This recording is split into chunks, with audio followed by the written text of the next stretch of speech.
It was still dark when I heard the truck. Not a car, not a neighbor's engine warming up in the cold. A truck, heavy and deliberate, pulling into my driveway at 6:30 on a Tuesday morning in November. I lay still for a moment, the way you do when something doesn't feel right but you haven't yet named what it is. Then I heard the voices. My daughter-in-law's voice, sharp and instructional, telling someone where to go. And underneath that, the low grunt of men moving things. I got up slowly. 67 years puts a certain weight on your mornings. I pulled on my robe and walked to the window, and what I saw outside on that frozen Ontario morning stopped my blood cold. There was a moving truck in my driveway, not parked at the curb. In my driveway, two men in gray uniforms were opening the back of it, and my daughter-in-law was standing on my porch with a clipboard pointing at my front door as if she owned it. Because, I would come to understand, that is exactly what she believed. My name is Gerald Whitmore. I was born in Sudbury in 1957, the son of a nickel miner who died at 53 with dust in his lungs and not a single regret on his face.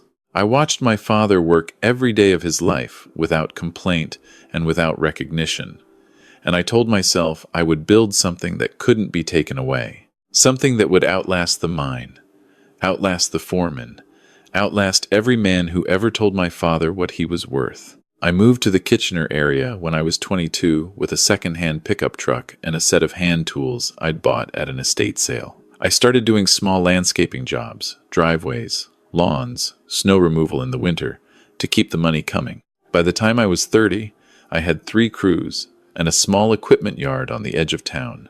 By 40, I had contracts with 2 municipalities and a growing reputation for commercial site work. By 55, Whitmore Land Services had 40 employees, a fleet of 12 vehicles, and a track record that spoke louder than any advertisement I ever ran. I built it without a business degree, without a loan from family, without a single connection that wasn't earned by showing up and doing the work right.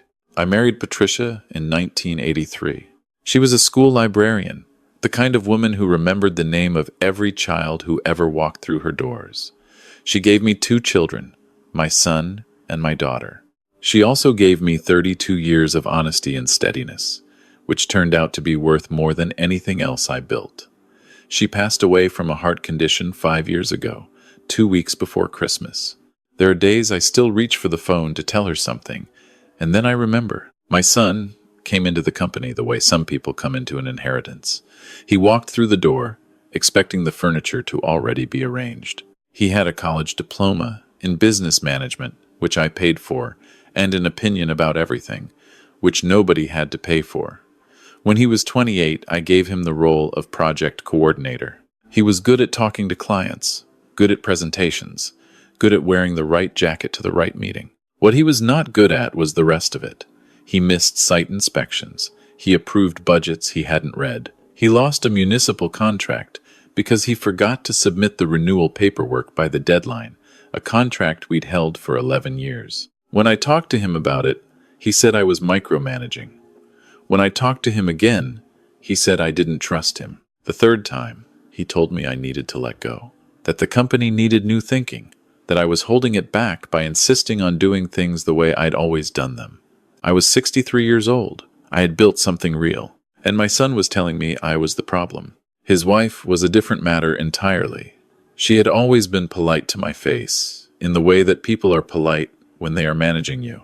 She brought wine to family dinners. She asked about my knee, which I'd had replaced 2 years earlier.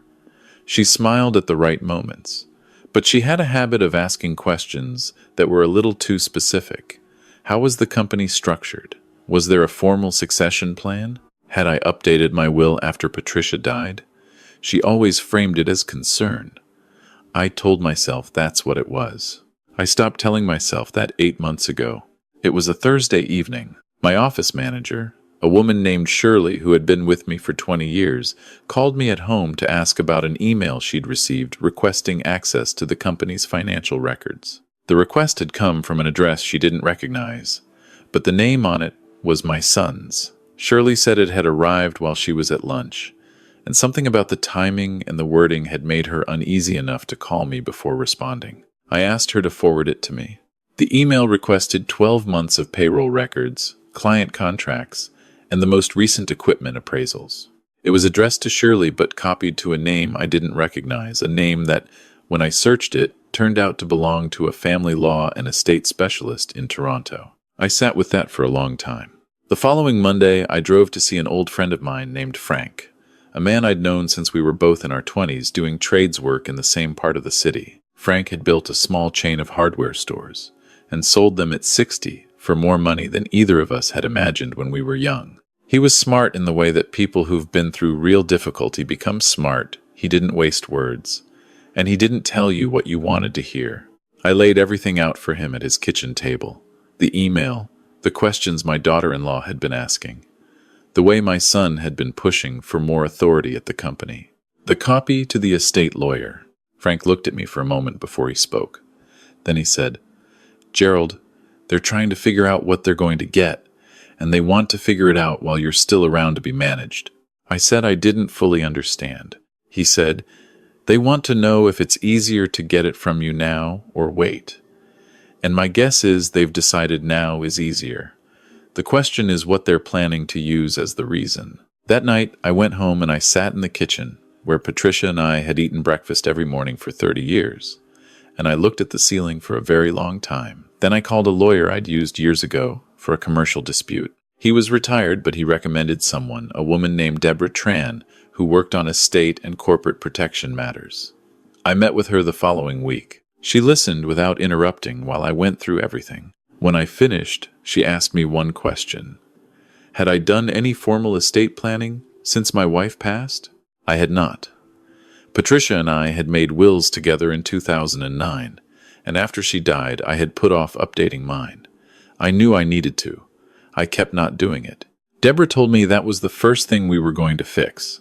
She also told me that what I was describing sounded consistent with a pattern she had seen before. Family members identifying an older relative with significant assets and limited recent legal documentation, then beginning to gather information and, in some cases, pursuing a finding of incapacity to gain control of the estate before the person could act. I asked her how serious she thought it was. She said, "I think you need to act as if it's very serious, because the cost of being wrong in the other direction is much higher." She was right. I knew she was right. I also felt a cold and particular shame sitting in that office, because I had spent 45 years being a man who saw problems clearly, and I had let myself not see this one for months. I hired Deborah. We began immediately. Over the following 6 weeks, I did things I should have done years earlier. I updated my will entirely. I created a properly structured trust for the company shares, with clear terms that could not be altered by any family member acting alone. I had a formal capacity assessment done by an independent physician, not because there was any doubt about my faculties, but because I wanted the documentation to exist before anyone tried to create a different narrative. The doctor who assessed me said, and I remember his exact phrasing, "Mr. Whitmore, you are one of the sharper 67-year-olds I've seen in this office." I kept that report.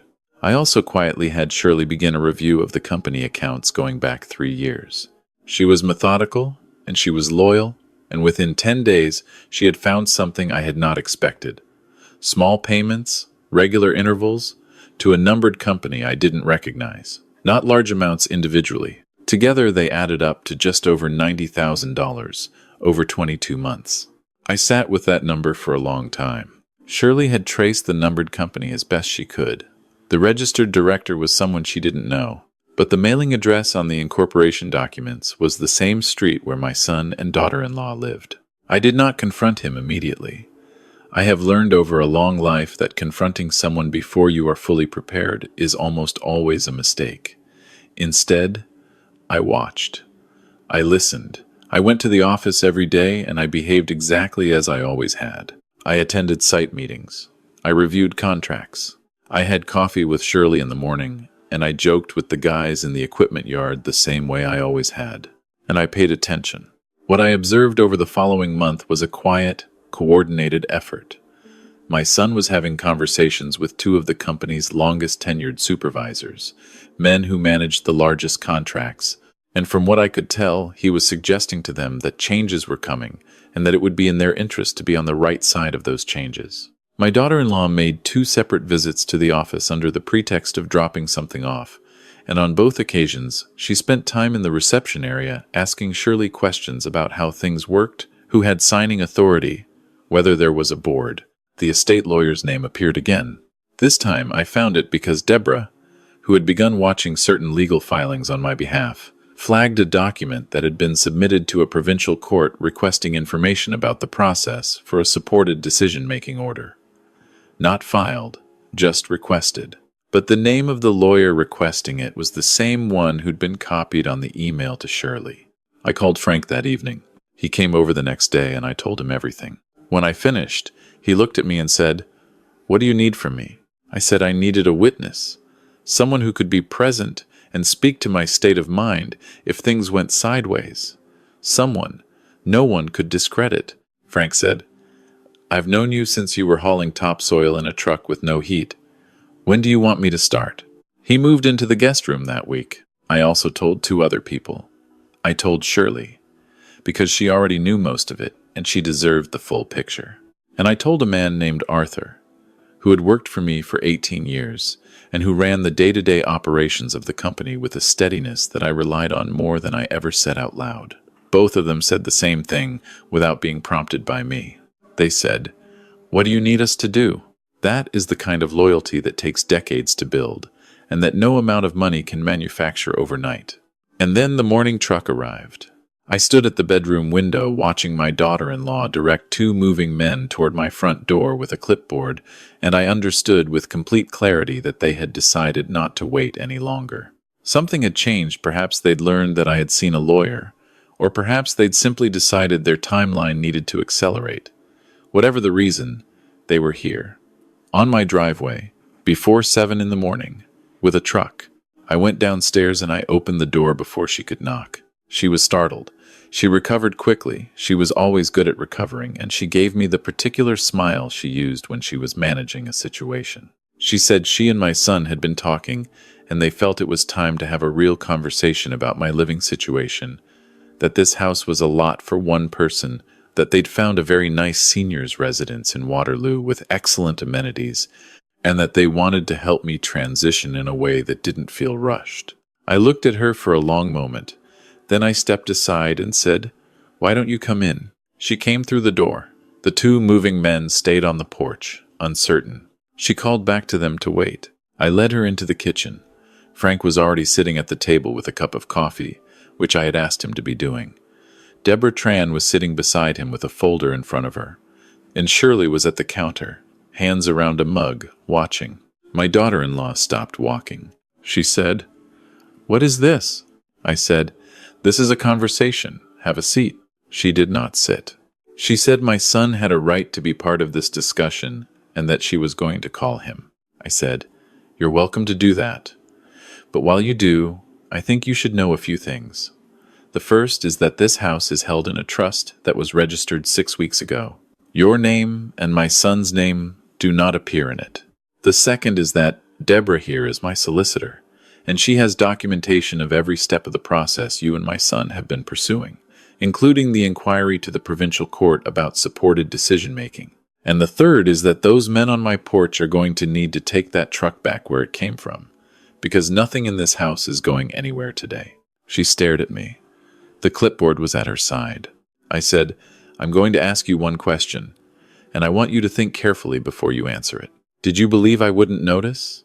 Did you genuinely believe that a man who built a 40-person company from a single truck and a set of hand tools would not notice what was happening in his own house?" She said something about how they were trying to help me, how they were worried about me, how I had been different since Patricia died, and it came from a place of love, and I was misreading everything. I said, "Sit down." This time she sat. What happened in the next 2 hours was not dramatic in the way that confrontations in films are dramatic. It was quiet and careful and very uncomfortable. Deborah walked her through the legal situation with precision. The trust was ironclad. The capacity assessment was on record. The financial review Shirley had conducted was documented and had already been submitted to an accountant for formal verification. The $90,000 to the numbered company was being examined, and my son's connection to that company was a matter of record. My daughter-in-law called my son twice during that time. He arrived at the house 40 minutes into the conversation, and when he walked into the kitchen and saw what was in front of him, I watched his face go through several things in quick succession. First surprise, then anger, then something that looked briefly like shame, though it didn't stay long. He said I had gone too far.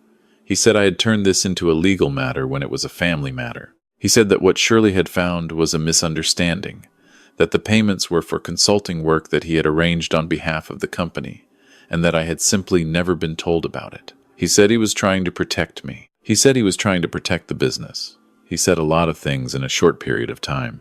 I let him finish. Then I said, I want you to hear something from me, and I want you to hear it clearly. I am not confused. I am not grieving in a way that impairs my judgment. I am not a problem to be managed. I am your father, and I built everything you have ever had, and I will not have you or anyone else decide that I am past the point of being in charge of my own life. Not now. Not this way. He said nothing. I said, I want you to go home, both of you. Deborah will be in contact with your solicitor about the payments, and we'll deal with that through the proper process. But I want you to go home, and I want that truck off my property. My son looked at Frank. Then he looked at Shirley. Then he looked at me with an expression I had not seen on his face since he was a teenager. Something raw and off balance. And he said, Dad, we were scared for you. I said, then you should have talked to me. They left. Frank walked them out. From the window, I watched the truck pull out of the driveway and disappear down the street. And then I sat at the kitchen table with Deborah and Frank and Shirley, and I held a cup of coffee with both hands because my hands were not entirely steady. Shirley said, Are you all right? I said, No, but I'm going to be. The weeks that followed were difficult in a way that is hard to explain to someone who hasn't lived it. The legal process around the $90,000 took months to fully document. My son maintained for a long time that the payments were legitimate, that they represented services rendered. When the accountant's review found no corresponding invoices, no deliverables, no records of any actual consulting work, he shifted his position. He said it had been poorly documented. He said he had intended to bring it to my attention. He said a number of things that became progressively harder to sustain against the paper trail in front of him. His solicitor and Deborah exchanged many letters. I am not going to pretend that process was easy or that I didn't lie awake at night going over all of it. There were mornings when I sat in the kitchen with my coffee and thought about Patricia, and about what she would say, and about whether I had done something in the way I raised him that had led here. I have asked myself that question many times. I have not finished answering it. My daughter-in-law stopped contacting me entirely. She had made a calculation, and the calculation was now different than it had been, and so her behavior changed accordingly. I was not surprised by this. I was, in some ways, relieved. It is easier to deal with clarity than with managed warmth. My daughter, who lives in Halifax and who I had spoken to about all of this by phone, flew out to see me in January. She sat across from me at the same kitchen table and she said, Dad, I want you to know that I had no part in any of this. I told her I knew that. She said she'd tried to warn me 2 years ago that something felt off, that her brother had said things to her about the company and about my age that had worried her, but she hadn't known how to bring it to me without causing a problem. I told her I wished she had. She said she was sorry she hadn't. We sat together for a long time without saying much else, and that was enough. The formal outcome of the financial matter was eventually a repayment agreement. My son did not go through the criminal system, though Deborah made it clear to his solicitor that the alternative to a private agreement was a referral to authorities. $70,000 has been repaid in structured installments. The remaining $20,000 is still outstanding. Whether it will be collected is, at this point, a secondary concern. He was removed from any formal role in the company. The new operational structure I had put in place with Deborah's help means that no family member can assume control of Whitmore Land Services without meeting specific professional criteria and receiving approval from an independent oversight board that includes Arthur, my accountant, and 2 external advisors.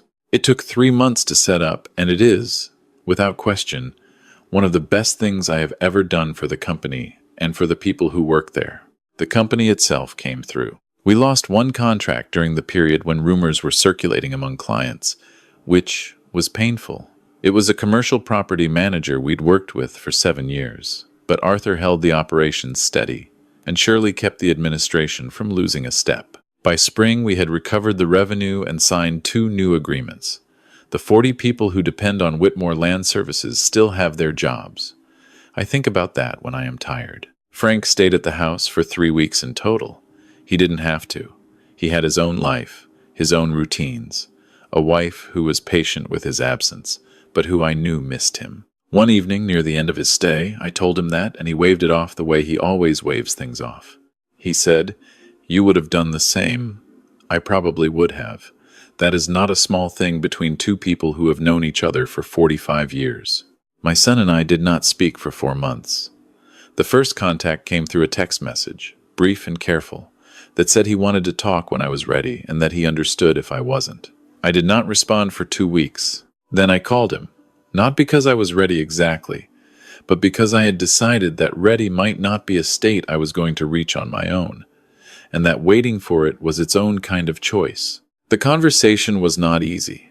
It was not the kind of conversation I had imagined when my children were small, and I thought about who they would become. He said things I believed and things I didn't entirely believe, and I said things that were true and probably some things that were harder than they needed to be. At the end of it, there was not resolution so much as a kind of mutual acknowledgement that we were both still here and that the alternative to continuing was worse. He has not been to the house. I have not been to his. We speak on the phone perhaps once every 2 or 3 weeks. I am told by my daughter, who is the thread between us now, that he is in counseling. I think that is probably the most useful thing he could be doing. His wife and I have had no contact since the morning of the truck. I do not expect that to change, and I have made my peace with that. There is one other thing I want to tell you about, because I think it matters more than the legal outcome or the financial recovery or any of the practical things that got sorted over those months. It was February, a Sunday afternoon, and I was in the shop behind the house, going through some old equipment records when my granddaughter showed up at the door. She's 16, my son's daughter, and she and I have always had the kind of relationship where she talks to me more freely than she talks to her parents, which is probably not unusual between grandchildren and grandparents. She stood in the doorway, in her winter jacket, and said, "Grandpa, can I come in?" I said, of course. She sat on the stool across from the workbench and watched me for a minute. Then she said, "Is it true that you and Dad aren't going to fix things?" I said I didn't know. I said I hoped we would, eventually, but that it was going to take time. She said, "Are you angry at him?" I said yes. I said I was also sad, and that both of those things could be true at the same time. She thought about that. Then she said, "Grandpa, can I ask you something about the company?" I said anything she wanted. She said, "When you started it, when you had just the one truck, were you scared?" I told her every day. She said, "How did you keep going when you were scared?" I told her that the fear and the going forward were never separate things for me. They happened at the same time, and after a while, you stop waiting for the fear to go away before you take the next step. You just take the step with it still there. She nodded like she was filing that away. Then she said, "I want to study environmental science. I was thinking maybe one day I could bring that into the company, if it's still there." I looked at her for a moment. This girl, who had Patricia's eyes, and who had been sent into the world at a complicated time without asking for any of it. I said, "It'll be there." She said, "Promise?" I said, "Come by this summer, and I'll show you how the estimating works. We'll start there." She smiled, and it was the first time in months that something in my chest loosened a little. There are things I know now that I didn't know 6 months ago, or that I knew in theory, but not in the way you know something when it has happened to you. I know that a person can love someone and still do them harm. My son did not stop loving me when he did what he did. I believe that. It does not make what he did acceptable, and it does not mean the consequences disappear, but understanding it helps me carry it. I know that the people who show up are rarely the ones you expect. Frank, who had his own life to get back to. Shirley, who had never been asked to do anything like this and did it without hesitating. Arthur, who said to me one morning in the equipment yard, "Nobody's taking this place, Mr. Whitmore," and said it with a certainty that stayed with me for days. Those three people are worth more to me than I have the right words to express. I know that being older does not make you less capable of seeing clearly. It does not make your judgment worth less. It does not make the things you built less yours. There is a way that some people, including, I have to say, some people who love you, begin to relate to you differently past a certain age. They begin to translate your preferences into problems to be managed. Your independence becomes a concern. Your attachment to what you've built becomes an unwillingness to let go. They mean well, sometimes, and sometimes they don't. But in either case, you have the right to name what is happening and to say no to it. I know that the hardest part of all of this was not the legal process or the financial loss or the months of uncertainty about the company. The hardest part was sitting at a kitchen table across from my son and looking at a person I had held in my arms when he was 3 days old, a person I had taught to drive and to swing a hammer and to shake a hand the right way, and understanding that somewhere in the years between then and now, something had bent in a direction I hadn't caught in time. I don't know if that is his fault or mine, or neither, or both. I suspect it is a complicated answer that I will spend the rest of my life turning over. What I do know is that I am still here, still in this house, still going to the office, still walking the site with Arthur on Thursdays to see what the crews are doing, still having coffee with Shirley in the mornings, still watching the snow come down over the equipment yard in the winter and thinking about how far all of it has come from a second-hand truck and a cold drive to Kitchener when I was 22 years old. Patricia used to say that the measure of a person is not what they have, but what they hold on to when it's being taken. I think she was right. I think the thing worth holding on to, above the company and the property and every practical thing, is the knowledge of who you are, your own clarity about that. Because when people try to rewrite your story, when they try to cast you as the confused old man, the one who needs to be guided, the one whose time has passed, the only thing that keeps that story from sticking is your own certainty about the truth. I am 67 years old. I built something from nothing. I defended it when my own family came for it, and I defended it without losing myself in the process. I made mistakes along the way, before and during. I will probably make more, but I am still standing, still clear, still mine. And if you are out there somewhere, listening to this, and you are in a moment where someone is telling you that your age makes you less capable, less relevant, less entitled to your own choices, I want you to hear this from someone who has been through it. They are wrong. Your age does not reduce you. Your experience does not expire. Your right to be the author of your own life does not have a retirement date. Fight for it. Not with anger, not with bitterness, but with the same steady, documented, deliberate effort that you use to build whatever it is you built, because you know how to do that. You have always known how to do that, and that is something no one can take from you. Thank you for listening. Take care of yourselves. And if you found something in this story that you needed to hear, please share it with someone else who might need it too.